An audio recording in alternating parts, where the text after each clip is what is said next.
Activity value analysis is a technique that compares the cost of activities with the amount of value added by those activities. The aim of activity value analysis is to reduce costs and enhance value.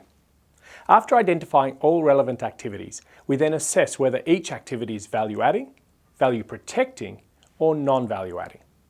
As a starting point, activities classified as non-value-adding should be examined for possible elimination. Fitness Machine Limited manufactures and supplies fitness gym equipment. The company has identified the following non-value-adding activities which it is keen to eliminate. Rework of equipment is usually to make aesthetic and safety changes. Wastage arising due to raw materials arriving in lengths that need to be cut down. Unscheduled repairs, often required when production machinery malfunctions. Customer complaints. This relates to equipment that is not fit for purpose or orders that have not been fulfilled on time.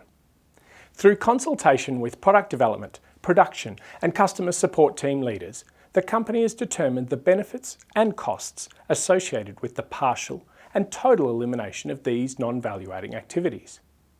In activity value analysis, we need to calculate the net benefit of elimination individually for each activity. We do this first for the partial elimination of the activity, and then for the total elimination of the activity. The decision to eliminate an activity, whether partially or totally, is made on an individual activity basis, rather than looking at the overall net benefits. Elimination of an activity, whether partial or total, may not always result in a benefit. This would be the case if the costs of elimination exceed the benefits. In other words, the company would be worse off by eliminating the activity. In this case, the activity is retained with no elimination taking place. The decision to either totally or partially eliminate an activity, or to not eliminate it at all, is based on which alternative results in the higher benefit.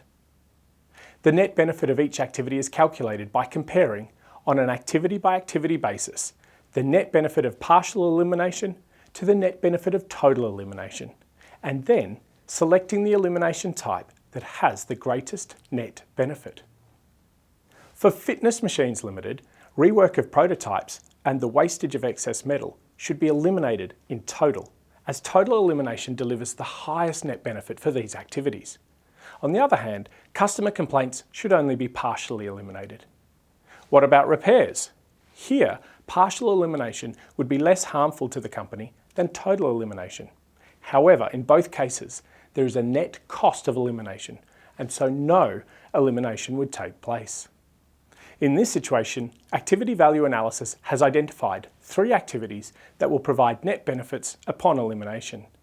We can calculate the overall net benefit of proceeding with the elimination of these activities, highlighting the cost savings and value enhancement generated by the company.